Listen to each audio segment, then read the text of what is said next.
마가복음 2장 13절에서 28절. 예수께서 다시 바닷가에 나가심에 큰 무리가 나왔거늘 예수께서 그들을 가르치시니라. 어, 음, 어제 2장 초반절은 무슨 얘기를 했어요? 중풍병자를 달아내렸잖아요. 지붕으로 뚫고 중풍병자를 달아내렸는데 자세히 읽으니까 몇 명이 온 것 같아요? 최소한 7명은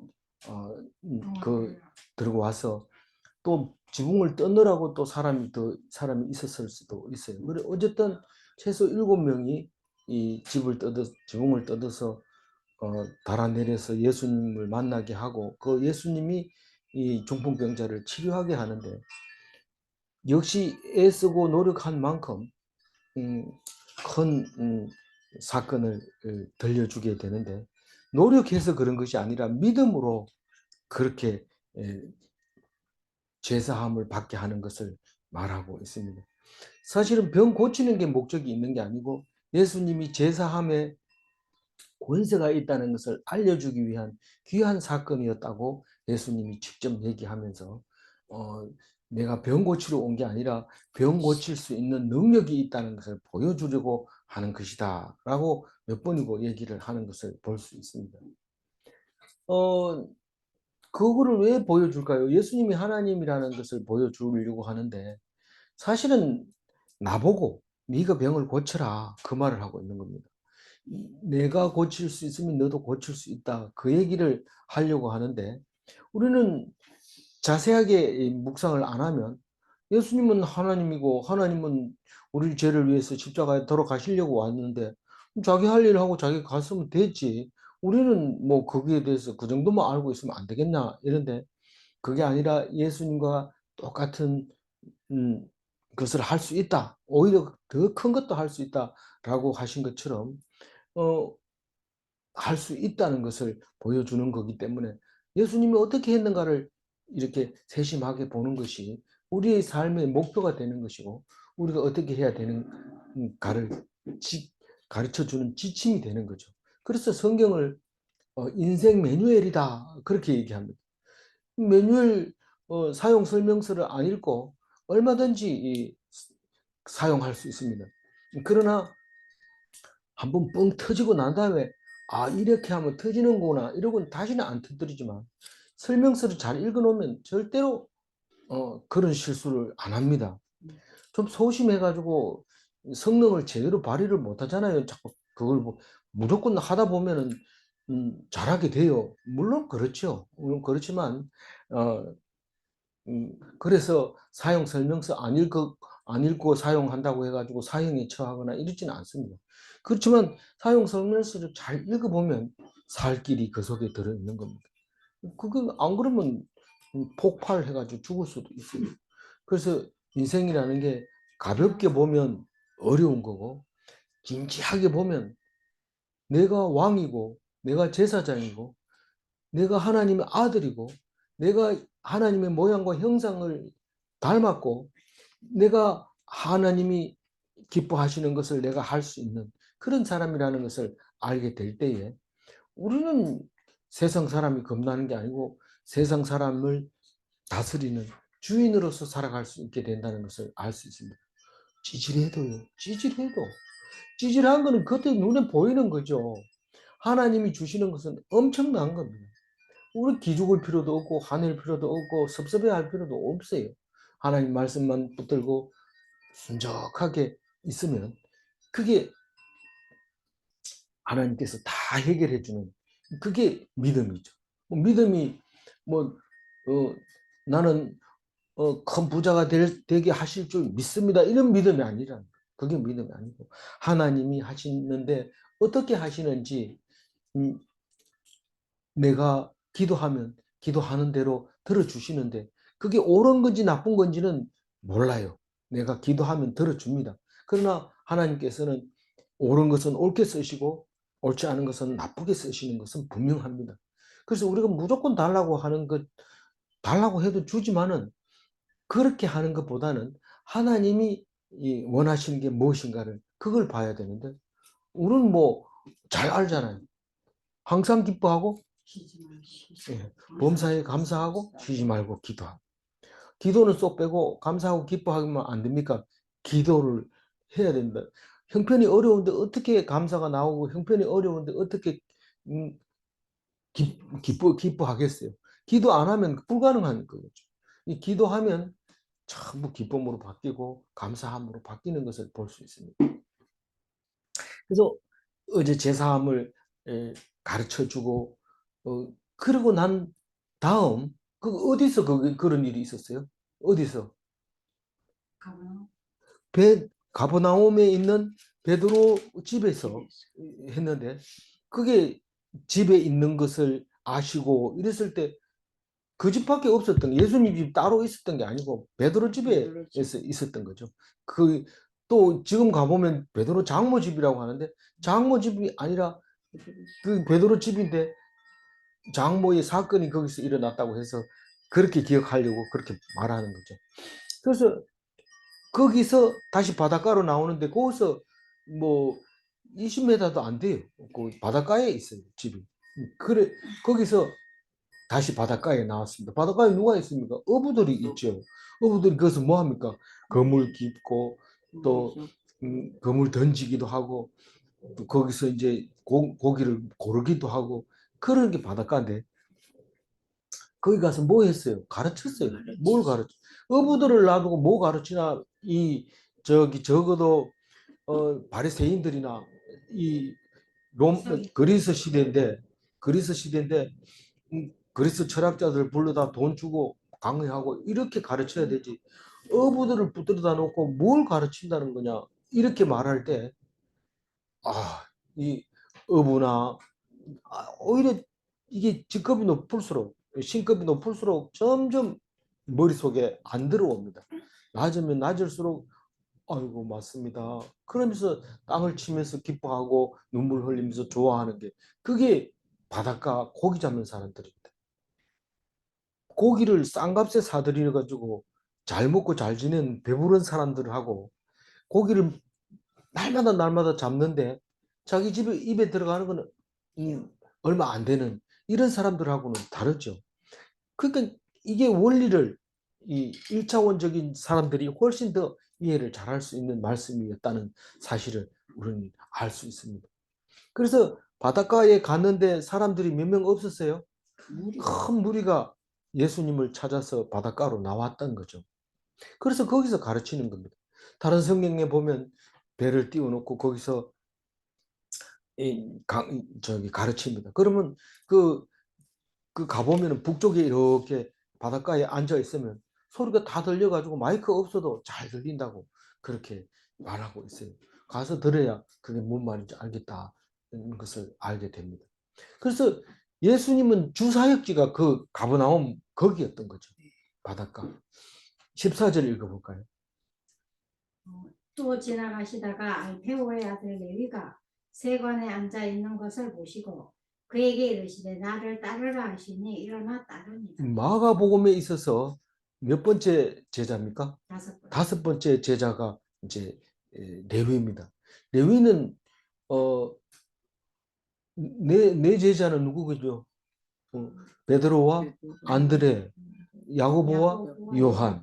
그래 네 명을 데리고 벌써 여러 번 다니다가 이번에 이제 5번째 레위를 불렀는데 이 레위는 다른 성경에서는 마태라고 나옵니다. 그래서 그 세리라고 하는 것은 우리나라 공무원이잖아요. 그럼 공무원이면 특별하게 좋은 거거든요. 그래서 공무원 한 사람, 민간인 한 사람 이렇게 말할 정도로 우리는 공무원을 특별히 우대해 주는 겁니다. 버스 탈 때도 요즘은 안 그렇습니다만 공짜를 타고 뭐, 뭐 어디 가도 잘 이렇게 통과시켜 주도록 돼 있습니다. 왜냐하면 월급 적게 받고 나라 일을 하니까 그것은 특별히 해줘야죠. 이렇게 하지만 지금은 월급이 보통 사람보다가 공무원이 많으니까 박대를 받고 있어요. 이 원리를 알아야 돼. 박대를 받을래, 존경받을래. 이랬을 때 존경받는 것은 찌질하고 이러면 존경받아요. 희한하게 돼 있어요. 그게 원리, 그게 숨긴 지혜, 하나님이 숨겨놓은 지혜가 그런 거예요. 이 돈 많고 배부르고 살이 뒤룩뒤룩 찌고 내가 누군지 아냐 이러면은 존경받을 것 같은데 되게 기분 나빠요. 제가 어떤 노인이 점잖게 이래서 목욕탕에 와가지고 있어서 제가 팔공산 목욕탕에 갔다가 만나서 풍겨 나오는 그게 품위가 있어요. 품위가 있어서 제가 조금처럼 사람한테 말을 안 겁니다. 근데 그분은 입을 꾹 다물고 이렇게 어정어정 걸어서 제가 말을 해도 되겠다 이거 겁이 안 나더라고요. 품위는 있는데. 그래서 뭐 어르신 연세가 얼마십니까? 이래 너스레를 뭐 저는 상연히 그래 안 하는데 그분들한테 그렇게 하더라고요.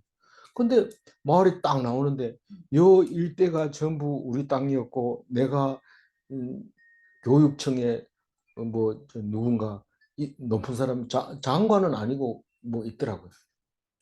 교육감인가 뭐 그렇게 했나 봐. 그렇게 은퇴를 했다면서 몇 년 전의 일입니다. 그렇게 얘기를 하는데 와, 더 이상 안 물어봤어요. 제가 어, 아니 그러니까 그 사람이 제일 처음부터 이렇게 나를 아는가 이렇게 물었더라고. 그래서 모른다고 이랬더니 나도 모르냐 이런 식으로 이제 얘기를 하더라고.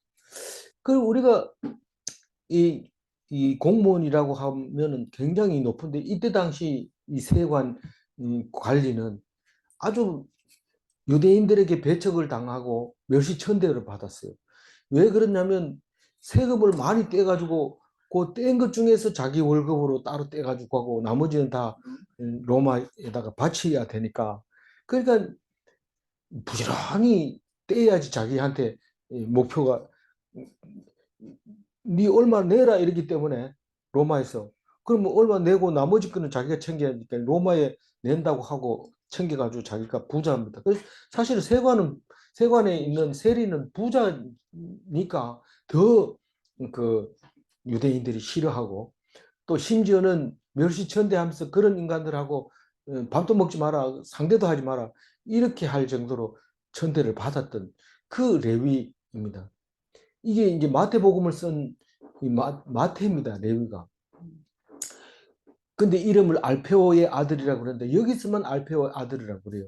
그래서 나중에 뒤에 가보면 알페오의 아들 하나 더 있어요. 그 두 길이 형제인데 어, 알페오를 가지고 형제인 줄 알지 둘이 형제라는 말은 어디도 없습니다.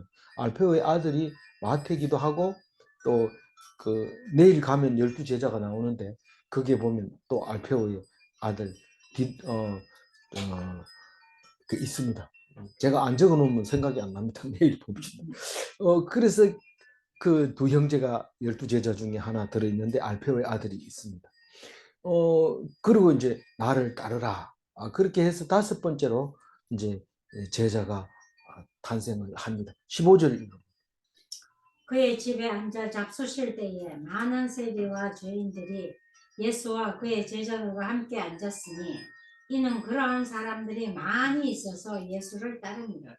이제 이그 바닷가에서 지나가다가 세관을 통과했고 세관을 통과하고 그 다음에 그의 집에 잡수실 때 이 말은 무슨 말이에요? 레위 마태는 집에 가가지고 먹었다고 다른 성경에도 보면 비슷하게 나와요. 그의 집에 가가지고 이제 식사를 하는 거예요. 나를 따르라 했는데 이 마태를 따라가가지고 그 집에 가서 밥을 얻어 먹고 있는 것 같아요. 거기서 이제 세리들은 뭐 레위하고 다 친구니까 그렇게 이제 모여서 밥 먹는데 당연히 들어갈 수 있죠. 그것들을 죄인이라고 누가 얘기를 해요? 바리새인들이 그렇게 얘기를 합니다. 그리고 예수 제자들은 예수가 가니까 당연히 따라가죠. 그렇게 해서 가보니까 전부 양아치들만 모여 있는 거예요. 참 거기서 밥 먹는데 바리새인은 뭐 양아치들한테 왜 갔어요? 예수님만큼은 무시를 못하겠다. 이게 지금 문제는 예수님 따라다니는 서기관들이 있었다는 거예요. 바리새인의 서기관들이. 사두개인의 서기관들도 있는 것 같아요. 그런데 이제 바리새인의 서기관들이 따라가서 딱 보니까 앉아 있는 것을 보고 이 그러한 사람들이 많이 있어서 이런 뭐 거지들이 많이 있었다고 자기 눈에 봤든지 아니면 뭐 하여튼 마음에 안 드는 자기들은 상종하지도 않는 그런 사람들하고 예수님이 밥을 먹는 것을 보게 됩니다. 16절 읽어.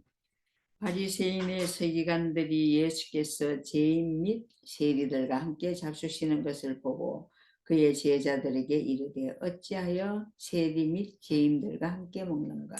이 죄인이라고 하는 개념도 이 사람들은 지금 자기들 나름대로 정해놓고 이건 죄인이다라고 정한 거죠. 근데 우리는 죄인이라고 말하는 경우는 거의 없습니다.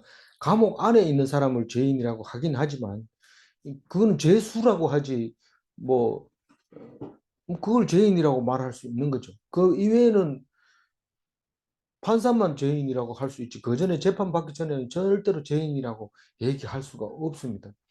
그 세리들은 뭐 자기들이 정해놓은 죄인이라 그렇게 했기 때문에 그런 건데 아니 세리는 밥 안 먹고 삽니까? 그런데 왜 예수님이 이 세리들하고 밥 먹는 거에 대해서 이야기를 할까요? 수준 좀 높여라. 내가 말 들어보니까 참 대단한데 말 언제 들어봤어요? 지금 제사하는 능력도 있고 이 사실은 이 그 사두개파, 바리새파, 에세네파 이 세 파가 서로 경쟁적으로 그 사람들이 말이 옳다 이렇게 인정할 때도 있고 이거는 우리가 옳다 이렇게 막 주장할 때도 있고 이 세 개의 파가 막 충돌하고 있는 상황이기 때문에 자꾸 비교하는 거죠. 바리새인들이 와가지고 야 너네 파는 왜 그러냐? 그게 말이 되냐? 이렇게 물어보고 대답을 잘하면 그건 자기들이 이제 좀 낮아지는 거고 대답 못하면 그거 봐라 너들은 지금 잘못하고 있는 거야 그게 말이 돼 이러면서 자기들 그 학파를 이제 높이려고 폼 잡고 있는 그런 거죠. 근데 사실은 이 지혜라고 하는 하나님이 지혜라고 하는 다시 말해서 예수님이 가르쳐 주는 지혜는 지식이 있고 돈이 많고 건강한 사람한테 있는 게 아니고 고통스럽고 돈이 없고 남들이 인정 안 하고 이런 사람들에게 들어있는 그 지혜를 참 지혜라고 진리라고 얘기를 하고 있는데 그거를 나중에 다른 성경에 보면 그 지혜 있는 자들에게 숨기신 것을 감사하나이다 이런 기도를 합니다. 못 알아봐요. 그게 무슨 뜻인지 몰라요. 도대체 너희들 하는 말이 뭔 말인지 모르겠다. 야, 돈 많은 게 좋지 없는 게 좋나? 가난한 자는 복이 있나니 천국에 저희 것입니다. 이러니까 뭔 말하는지 모르겠다. 근데 가난한 사람은 그 말을 알거든. 그게 얼마나 복인지를 알거든. 그래서 그게 숨긴 지혜인데 그게 예수님에게서 있는 것이고 그래서 그 바닷가 어부들에게 먹혀 들어가는 지혜가 지식이 바로 그런 숨긴 지혜의 하나님의 지혜 그거죠.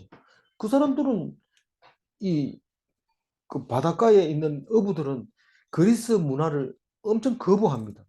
거기 뭐 철학자들한테 가서 돈 주고 배운 거 와가지고 막 이렇게 하려고 그러면 그거 우리 모른다. 근데 율법주의도 이게 어부들을 인정 안 해줍니다. 그 죄인으로 취급해버리고 막 세리들로 그런 거 하고 이렇게 등급을 낮춰가지고 군림하게 하는 거죠. 외식주의죠. 율법주의고 형식주의고 그게 종교 형태를 가지고 있는 하나님의 백성들이라고 말하면서 종교보다 별로 나을 게 없는 다만 자존심만 센 그런 모습의 바리새인들 서기관들이 인 거죠. 17절 읽어봐요. 예수님이 예수께서 들으시고 그들에게 이르시되 건강한 자에게는 의사가 쓸데없고 병든 자에게라야 쓸데있느니라. 나는 의인을 부르러 온 것이 아니요 죄인을 부르러 왔노라 하시니라. 사실은 이 말씀 속에는 뭐 너희들은 그 죄인이 아니다. 너희들은 뭐 건강하다. 이런 뜻이 아니라 누구든지 건강이 자신이 없고 누구든지 이 죄로부터 자유로운 사람이 없지만은 너희들이 지금 왜 그러냐 물으니까 하는 말인데 건강한 사람이 의사는 필요 없다. 그렇지만 병든 자를 위해서 의사가 필요하다. 그렇게 말하면서 나는 죄인을 부르러 왔지 의인을 부르러 온 게 아니다. 지금 오늘 이후부터는 굉장히 강력하게 내가 죄를 위해서 왔다고 얘기합니다. 내일부터는 잡으러 다닙니다. 예수를 어떻게 잡을까 이제 그렇게 합니다. 이 마가복음은 굉장히 빨리 진행되고 있는 거죠. 말씀이. 그래서 죄를 없애서 의인 만들어서 그래서 죽음이 없도록 영원한 삶을 살도록 만들어 주는데 아니 죄인 바다 고기 잡는 사람 얼마나 피곤합니까? 막 어지간하면 빨리 죽여버리지. 차라리 이 돈 많은 사람 얼마나 이 땅이 좋습니까? 그렇게 많이 돈 벌어놓고 쓰지도 못하고 죽는데 좀 그렇잖아요. 그러니까 좀 오래 살게 하고 영원히 살게 그런 사람도 오래 살게 하지 왜 다 죽어가는 사람을 오래 살게 합니까? 그렇게 말할 수도 있어요. 그런데 그 죄인 오히려 그 낮은 사람들이 이 말씀을 더 잘 알아듣고 영생을 하게 할 수가 있다는 겁니다. 그래서 의인은 예수님이 필요 없고 죄인만 필요하다. 너희들이 죄가 없다는 게 아니라 너희들이 없다고 하면 너희들은 필요 없다 이 말이죠. 그래서 죄가 있다고 인정하는 사람을 뭐라고 한다고요? 회개한 사람이라고. 내가 죄가 있습니다라고 고백한 사람에게만 예수님이 필요하다는 거죠. 근데 바닷가 가보면 사람들이 아유 뭐 저 같은 게 뭐 당신이 어땠어? 우리는 뭐 다 사람들이 죄인 취급하고 우리가 죄를 안 지었으면 뭐 이렇게 힘들게 고기 잡기만 할까요? 다른 사람들은 좀 풍악을 즐기면서 좀 놀면 우리가 안 그런 건 다 죄 때문에 그런 거 아닐까요? 이런데 아니라는 거예요. 만약에 그런 생각이 든다면 내가 꼭 필요하다. 이제 그 얘기를 하고 있는 겁니다. 18절 요한의 제자들과 바리새인들이 금식하고 있는지라 사람들이 예수께 와서 말하되 요한의 제자들과 바리새인의 제자들은 금식하는데 어찌하여 당신의 제자들은 금식하지 아니하나이까? 그 뭐 요한의 이 세례 요한을 말하고 있잖아요. 세례 요한들이 이 금식을 하는 것은 그 광야에서 제자들하고 모아놓고 했습니다. 이건 지금 순서대로 보면 요한은 벌써 잡혀가고 없지만은 순서대로 쓴 게 아니고 그냥 이야기를 쓴 거니까 요한의 제자들은 금식했던 거고 하고 지금도 하고 있는 거죠. 제자들이. 왜냐하면 금식에 대한 개념을 그대로 가지고 있었기 때문에 합니다. 바리새인하고 요한의 제자들하고 똑같습니다. 예수님이 오기 전까지는 다 선지자들이잖아요. 세례 요한도 마지막 선지자라고 그러잖아요. 예수님이 오시는 것을 예언한 마지막 선지자 세례 요한으로 기록을 하고 있잖아요. 그래서 이 세례 요한도 여전히 종교 생활에서 변함이 없습니다. 예수님이 오시고 난 뒤에 승천하시고 난 뒤에 다시 우리에게 말씀하시고 난 뒤에 이게 말씀이 이 말씀으로 계신 하나님이라는 것을 인정하고 뭐 금식하고 이런 것 하지 말라는 게 아니라 금식이 그냥 형식적으로 일주일에 한 번 혹은 뭐 하루에 한 끼 뭐 이런 식으로 금식하는 게 아니라 금식할 할 수밖에 없는 날이 오는데 할 수밖에 없는 금식을 했는데 하나님이 네가 금식했다고 얘기를 합니다. 그러니까 이 성경을 읽으면서 어떻게 해야 되나가 아니라 내가 하고 있는 것이 하나님이 잘하고 있다 하는 것을 알게 돼야 됩니다. 그래서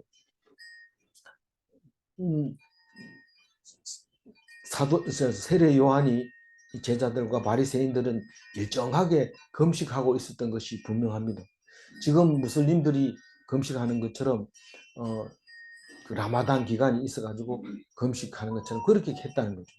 그러니까 이 예수님의 제자들은 안 합니다. 왜냐하면 지금까지 이렇게 해온 것만 봐도 뭐, 뭐 안식일 날 병도 고치고 뭐 어디 다니면서 전도하고 이러는 것을 보면서 왜 그러지? 라고 이상하게 생각하는 거예요. 하나님 백성이라면서 왜 그럴까? 라고 물어봅니다. 그 예수님은 안 하는 이유가 그건 종교 생활이고 가식적이고 형식적이고 성실이 없는 거다. 무슨 말이냐면 바쁘면 기도 안 하는 거고 급하면 다른 거 하고 이렇게 하기 때문에 진심으로 하나님 앞에 기도할 수 있는 때가 오는데 그때 라야 한다. 그래서 그 전에는 오직 말씀만 가지고 있어야 된다. 말씀 없이 기도해도 안 되고 말씀만 가지고 가지면 된다. 그런 생각을 가지고 있습니다. 19절을 읽어봅니다. 예수께서 그들에게 이르시되 혼인집 손님들이 신랑과 함께 있을 때 금식할 수 있느냐? 신랑과 함께 있을 동안에는 금식할 수 없느니라. 물론 뭐 때가 있습니다. 기도할 때가 있고 기뻐할 때가 있고 감사할 때가 있고 뭐 기도도 이제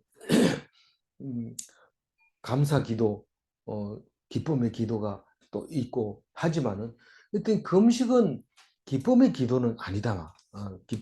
기쁘다고 금식하고 이런 경우는 없다. 그러니까 기뻐할 때는 금식 안 한다. 잔칫날이 지금 아니잖아. 그런데 무슨 금식을 지금은 잔칫날이잖아 이 말입니다. 내가 여기 내가 있는 동안은 잔칫날이다. 너희들은 신부고 내가 신랑이다. 이런 의미를 나중에 또 이제 부여를 하잖아요. 그런 의미를 부여하면서 거기다 비유하면서 신랑이 있을 때에는 금식하지 마라. 잘 먹으라고 떡을 준비했는데 금식하면 그럼 무슨 의미가 있냐? 그런 얘기입니다. 20절 읽어볼까요? 그러나 신랑을 빼앗긴 날이 이르니니 그날에는 금식할 것이라. 뭐 신랑이 빼앗긴다는 얘기는 예수님이 십자가에 달린다는 얘기냐? 뭐 그렇게 생각할 수도 있어요. 어쨌든 그날에는 죽기 살기로 물고 늘어져야 됩니다. 이게 무슨 뜻입니까? 이 신랑을 찾아와야 되는 거 아닙니까? 하고 기도했을 때 기도하는 사람에게만 하나님께서 생명을 주시는 것을 우리가 알 수 있는데 그날은 금식하고 답을 줄 때까지 기도를 해야죠. 내가 이대로 죽으면 하나님 살릴 겁니까? 그래. 그럴 때까지 기도해야 돼. 근데 이제 나중에 보면 이제 포로로 끌려갈 때 기도해야 된다 하는 그런 의미도 미리 비추고 있는 거죠. 만약에 기뻐할 때 기뻐해야 될 때 금식하고 또 끌려가면서도 뭐 기도도 안 하고 희죽희죽 웃는다든가 아니면은 뭐 성질 내가지고 막 달려든다든가 이러면 감정을 사용하면 안 되는 거죠. 그때는 이미 하나님께서 한권적으로 끌고 가는 거기 때문에 비상 상황이죠. 그때는 기도해서 어떻게 해야 되는가? 사실은 뭐 우리가 쉬지 말고 기도하라 했기 때문에 항상 비상 상황인지 긴장해야 되죠. 그래서 이스라엘 백성은 전체가 늘 휴가 나와도 총들을 메고 휴가 나옵니다. 특히 여자들이 군인인데 전 국민이 군인이니까요. 전 국민이 군인이니까 성경에는 없지만 여자도 군복 입고 근무하는 것을 시내에 가면 볼 수 있습니다. 그래서 전 군인이 이스라엘 백성인데 늘 비상 상태인데 그럼 늘 금식해야 되는 건데 이 사람들은 그게 아니라 형식적으로 날을 정해놓고 시간을 정해놓고 금식했던 그 모습을 예수님은 말하고 있지는 않지만 율법주의다. 너희들은 지금 하나님 없이 너희들이 하라고 하는 그 율법을 지키기만 하는 거지 속에는 하나님이 무슨 뜻으로 그렇게 하라는지 생각도 안 하고 있다. 그런 것을 말하고 있습니다. 그러면서 이런 얘기를 합니다. 21절 생배 조각을 낡은 옷에 붙이는 자가 없나니 만일 그렇게 하면 기운 새 것이 낡은 그것을 당기어 헤어짐이 더하게 되느니라. 그래서 이게 이제 그 합성 섬유에다가 면하고 같이 이렇게 옷을 만들어 놔도 터질 때는 뭐 반드시 터지는 곳이 따로 있죠. 그래서 거기 새 옷은 질긴 천으로 가지고 수선을 하고 헌 옷은 헌 천으로 수선을 해야 된다. 다른 말로 얘기하면 우리가 무슨 대화가 되려면 눈높이를 맞춰줘야 되지. 자기 입장에서 배고프냐 라면 끓여 먹어라. 뭐 춥냐 옷 입으라. 이래놓고는 아무것도 안 하면 안 됩니다. 라면을 사주든지 옷을 주든지 해야 되죠. 그래서 그 수준에 맞춰줘야 되지. 그 라면도 없는 사람 보고 라면 먹으라 하면 안 되잖아. 이게 지금 그 뭐가 너희들은 율법 때문에 아무 의미도 없이 자꾸 율법을 따라하지 마라 그 말이죠. 예. 세상의 이치로 하늘의 이치를 생각해봐라 그 말입니다. 세상 이치도 제대로 못하면서 하나님 나라의 이치를 너희들이 깨닫는다는 게 말이 안 된다. 세상 이치도 그러니까 다시 거꾸로 얘기하면 하나님의 이치를 잘 알면 세상 이치는 문제도 아닙니다. 차원이 다르래요. 지금 눈에 보이는 것과 시간을 가지고 합해서 4차원이라고 설명을 하고 있잖아요. 성경은 4차원입니다. 성경은 완전히 눈에 보이는 것과 값을 가지고 눈에 보이지 않는 4차원을 설명하고 있는 게 성경인데 그 4차원으로 들어가는 것이 천국이죠. 근데 그거는 3차원을 여러 번 얘기하면 4차원이 되는 겁니다. 시간을 두고 계속 얘기하면. 그래서 성경이 몇천 년을 두고도 우리에게 읽혀지는 것은 4차원의 말씀이기 때문에 그런 거죠. 22절 읽어볼까요? 새 포도주를 낡은 가죽 부대에 넣는 자가 없나니 만일 그렇게 하면 새 포도주가 부대를 터뜨려 포도주와 부대를 버리게 되리라. 오직 새 포도주는 새 부대에 넣느니라 하시니라. 이게 이제 헌옷이나 뭐 세포도주나 똑같은 이제 적용인데 세포도주는 포도가 아직 덜 발효를 하기 때문에 자꾸 늘어납니다. 부피가 자꾸 늘어나는데 새 가죽 부대는 또 이게 아직 신축성이 있습니다. 더 늘어납니다. 그래서 오래 두면 이제 조용하게 늘어나지 않을 때는 가죽이 이미 딱딱하게 굳었고 포도주도 이제 더 이상 발효를 안 하고 숙성이 다 끝난 거죠. 근데 만약에 새 가죽 부대에다가 헌, 헌 포도주를, 헌 가죽 부대에다가 새 포도주를 집어넣게 되면 가죽은 힘이 있어서 안 터질지 모르지만 새 포도주는 이게 발효를 하면 늘어나야 되기 때문에 그 힘이 굉장히 셉니다. 결국은 아무리 센 가죽, 소가죽이라 하더라도 계속 놔두면 폭발하게 되는데 위험하게 되는 거죠, 엄청. 그래서 꼭 새 포도주는 새 가죽 부대에다 넣게 돼 있습니다. 이 가죽 부대는 뭐 여기만 그런 게 아니라 이 몽골 지방, 극동 아시아 쪽에서도 그 가죽 부대를 많이 사용하는데 우리 몽골에 가면 가죽 부대에 들어있는 마유주를 이렇게 부어줍니다. 공기 같은 데다 부어주는데 그 전부 우리가 보면 좀 징그러워요. 왜냐하면 양을 그대로 한 마리를 잡아가지고 그 내장을 꺼내고 가죽만 가지고 이렇게 해놨기 때문에 겉으로 보면 양 같은데 거기서 이제 병이 줄이 나와가지고 부대로 사용하고 있는 것을 볼 수 있습니다.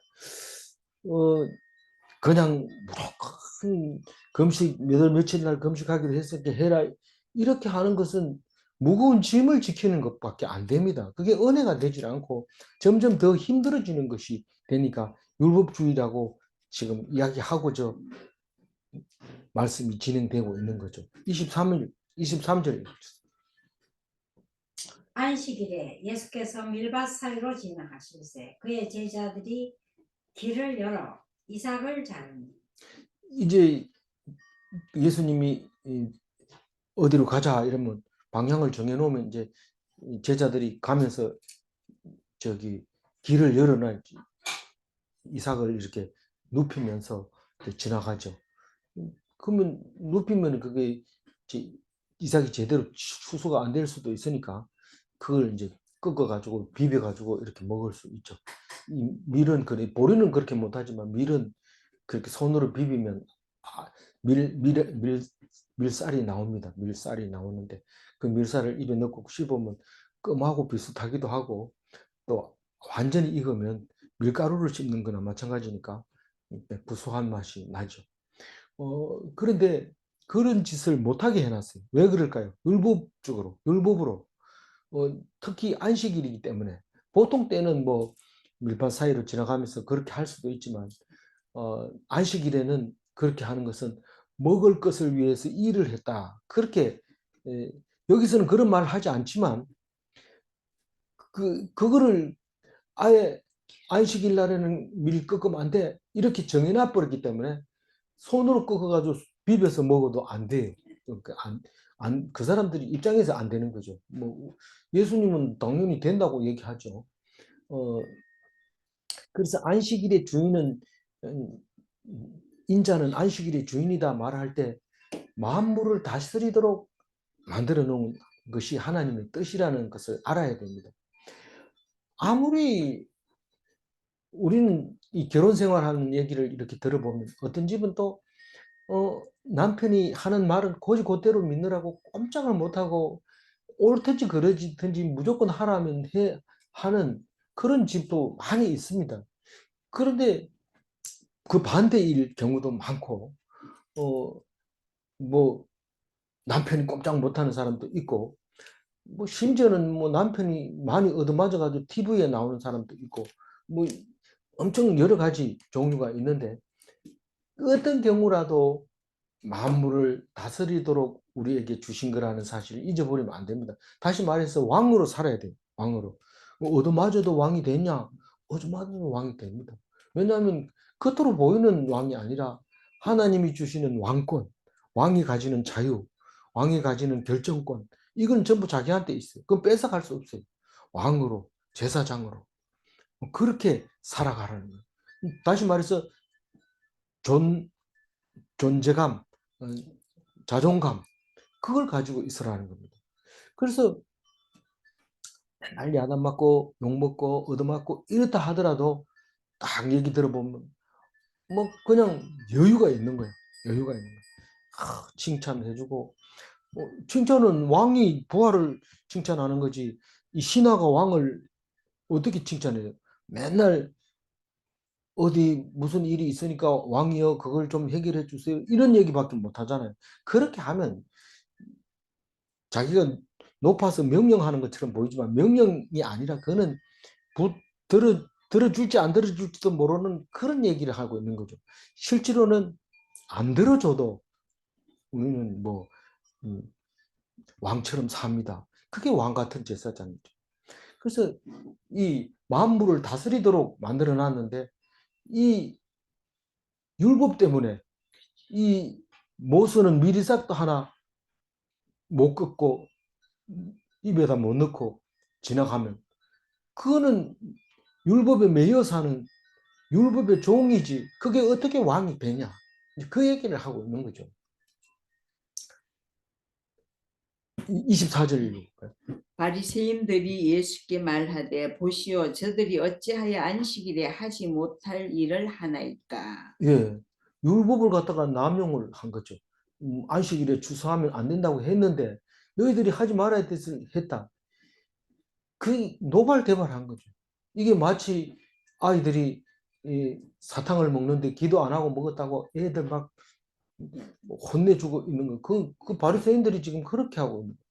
전에 지금은 그런 얘기하면 웃기는 거고 옛날 얘기라고 말할지 모르지만 옛날에 장로님들이 이 교회 와가지고 주일날 가게에 가가지고 사탕 사 먹고 이러면은 망보를 했습니다. 어디 이 교인이 주일날 어디가 뭘 사 먹는다고 막 이렇게 했는데 이 율법이라고 하는 게 지금까지 율법은 사람 살리기 위해서 율법을 만들었다는 것을 다 알고 있어요. 그런데 그걸 죽이는 데 사용하고 있는 게 바리새인들이고 율법주의자들이고 그런 거라는 거죠. 그래서 그거를 설명을 해줍니다. 이 예수님은 어디서 공부를 했는지 몰라요. 근데 성경 말씀은 흔히 다 알고 있어요. 로봇보다 훨씬 더 많은 것을 알고 있어요. 25절 읽어볼까요? 예수께서 이르시되 다윗이 자기와 및 함께한 자들이 먹을 것이 없어 시장할 때에 한 일을 잃지 못하였느냐. 이게 열왕기에 나오는 이야기죠. 다윗이 사울을 피해서 도망 다닐 때 청년들이 자기를 따라왔어요.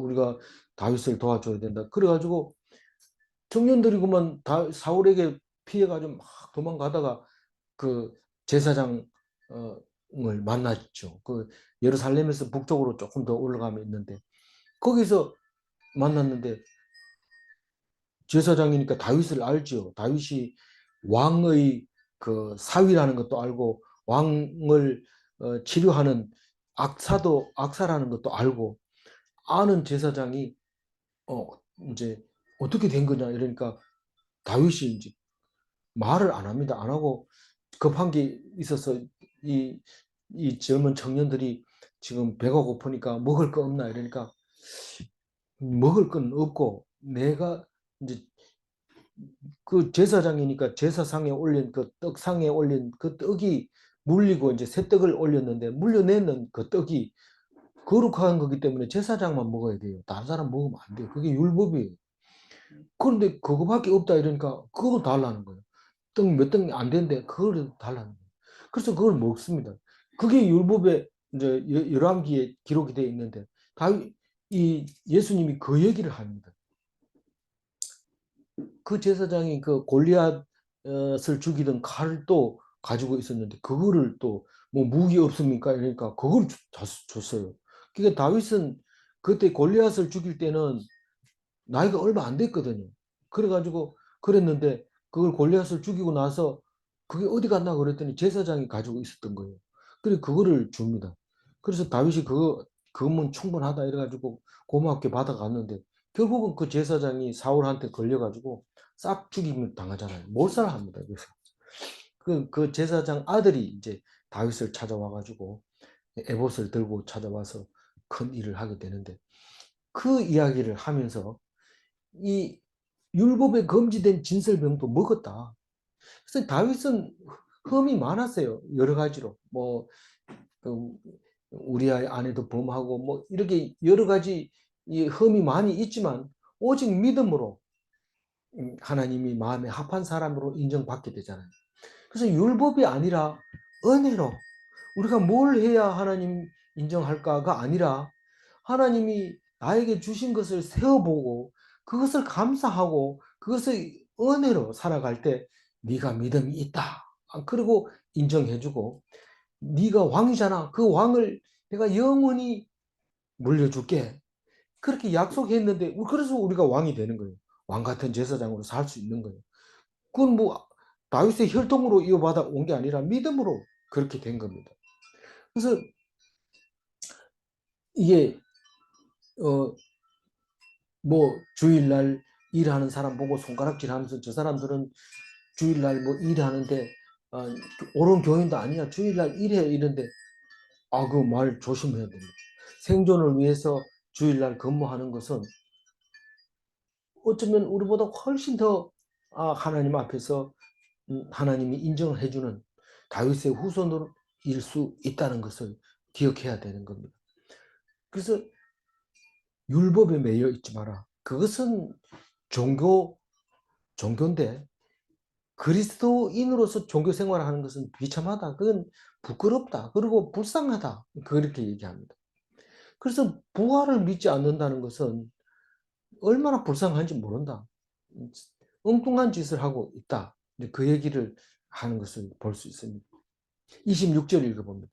그가 아비아달 대제사장 때에 하나님의 전에 들어가서 제사장 외에는 먹어서는 안 되는 진설병을 먹고 함께한 자들에게 주지 아니하였느냐. 예, 그 아비아달 제사장입니다. 그 제사장 이름이 그 아들은 다윗을 사울이 아비아달 제사장을 죽일 때 많이 죽입니다. 그래서 죽일 때 에봇을 가지고 다윗에게 도망와 오게 됩니다. 나중에 이제 이 다윗이 왕이 될 때 제사장으로서 역할을 잘 하고 있죠. 나중에 그 아들이 아들이 반역 일으킬 때 아들이 이름 뭡니까? 반역 일으킨 아들 압살롬이 반역을 일으킬 때 그 제사장이 큰 역할을 또 하게 됩니다. 그 아들 제사장이 27절 또 이르시되 안식일이 사람을 위하여 있는 것이요 사람이 안식일을 위하여 있는 것이 아니니. 그 율법이 사람을 죽인다 그러면 그건 율법이 잘못됐다는 얘기입니다. 그거를 알아야 돼요. 우리가 성경을 읽고 나서 죄가 생각나는 건 좋은 거예요. 근데 내가 잘하고 있다 이러면은 그 위로받은 거고, 근데 이제 앞으로 잘해야지 이러면은 뭔가 잘못 읽은 거예요. 왜냐하면 잘해야 된다 이 말이 뭐가 잘못됐냐 이런데, 해야 된다고 해가지고 잘 되는 게 아니라는 겁니다. 물론 뭐 내가 노력한 만큼 또 애쓴 만큼 기도한 만큼 하나님이 들어주는 건 사실이지만, 그렇게 말하는 것이 아니라 하나님이 지금 나에게 쏟아주는 그 은혜를 이 성경을 보고 깨달으면 되는데, 내가 죄가 많으면 많을수록 은혜가 클까요, 적을까요? 죄가 많으니까 은혜가 막 넘칩니다. 근데 내가 뭔 죄가 있어 이러면은 성경이 시끄러워요. 이게 뭐한테 이렇게 사람 골치 아프게 만드나? 성경 뭐 10가지 10계명이면 되지 왜 66권을 만들어가지고 내려면이냐 이렇게 말할 수 있는데, 그걸 읽을 때마다 하나님께 은혜를 받으면 그것은 율법으로 읽는 것이 아니라는 게 확실하게 되는 거죠. 마지막 28절 읽어봅니다. 이러므로 인자는 안식일에도 주인입니다. 인자는 사람 인자입니다. 그런데 예수님은 꼭 자기를 인자라고 부릅니다. 왜 그럴까요? 하나님의 아들이기 때문에 꼭 인자라고 부릅니다. 우리는 사람으로서는 예수님 보고 하나님 아들이라고 말하지만, 하나님 입장에서는 예수님을 보고 사람 아들이라고 얘기합니다. 제가 학교에 있을 때는 학교에 있는 교수들 중에 장로들이 있기도 하지만, 학교에서 교수들 중에서는 그 장로 있잖아 이러면은 그게 존중함이고, 또 교회 가가지고 장로들 있는 데서 그 교수 있잖아 이러면 그 존중함이고 이러는 거나 마찬가지입니다. 뭐 꼭 제 혼자 그런 게 아니라, 혼자만 그렇다는 게 아니라 부를 때 그렇게 부르는 거죠. 근데 인자가 뭐 예수님만 인자입니까? 다 인자인데, 예수님은 자기 스스로를 부를 때 사람의 아들 이렇게 부르면서, 사람의 아들은 안식일에도 주인이니라. 왜 이런 말을 할까? 우리가 하나님의 아들, 사람의 아들이기 때문에 그런 말이 우리에게 꼭 필요한 말이다라는 것을 기억해야 됩니다. 그래서 주일날 교회 가야지 어디 자빠져 자느냐 이러고 자식들을 막 야단치면 잘한 것 같이 보이지만, 그건 율법주의로 아주 애들을 만들려고 작정을 한 거죠. 그렇게 하면 안 되는 거고, 하나님이 은혜를 얘기하다 보면 나도 그런 은혜를 받아야 되겠다 이러고 가는 거에 대해서는 그거는 뭐 말리면 안 되죠. 안 되지만 그렇게 해야 됩니다. 그래도 애들은 좀 때리면서 공부시켜야지, 그냥 놔두면 인간 꼬라지 안 돼요. 안 되면 이거는 네가 그럼 한번 해봐라. 하나님 그럼 두드러 패가지고 인간이 될 것 같으면 지금 나라가 이런 꼴이 안 난다. 안 되는 거예요. 하나님이 안 해주면 안 되는 겁니다. 하나님이 해줘야 되는 겁니다. 그래서 안식일의 주인이라는 것을 꼭 기억해라. 무슨 말이냐 하면, 이 천지 만물을 만들어 놓고 인간을 보고 다스리라고 했는데, 거기에 법을 만들어 놓고 쩔쩔매고 그 종이 돼 가지고 그 밑에서 헤매고 있지 말아라. 네 죽을까 봐 겁내나? 그런데 네 아프나? 야, 죽지도 않은 놈이 아픈 게 무슨 걱정이냐? 그러면 이제 숨을 거둬 가시겠구나. 그래 생각하고 싹 정리하고 하나님 앞에 할렐루야 잘 살았습니다. 손 들고 나오면 혹시 살려주면 더 사는 거고. 그, 그게 주인으로 사는 모습이지. 좀 어떻게 안 되겠습니까? 이러고 애쓰고 이러면 추잡스럽고, 그렇다고 해가지고 더 사는 것도 아니고 며칠 더 사는 거 가지고 그렇게 그럼 보기 싫다는 거죠.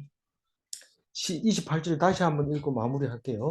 이러므로 인자는 안식일에도 주인이라. 예수님은 하나님이시지만 사람의 아들로 오셨습니다. 믿는 자는 하나님의 아들입니다. 질문합니다. 예수님은 사람의 아들인가? 예. 예수님은 하나님의 아들인가? 예. 기억하시기 바랍니다. 기도하겠습니다. 우리를 사람의 아들로, 하나님의 아들로 삼아 주시려고 이 땅에 오셔서 본을 보여주신 예수님, 우리는 도저히 예수님을 닮을 수 없다고 생각했지만, 예수님은 오늘도 우리에게 말씀하시면서 너희가 나를 본받으라 하실 때에 당당하게 죽음을 두려워하지 않고 고통을 두려워하지 않고 십자가도 두려워하지 않고 반드시 승리하리라 믿기만 하면 죽은 자 가운데도 살리리라 하는 그 믿음을 가지고 오늘도 당당하게 서가는 왕 같은 제사장으로 살게 하여 주옵소서. 감사하옵고 우리 주 예수 그리스도 이름으로 기도 올리옵나이다. 아멘.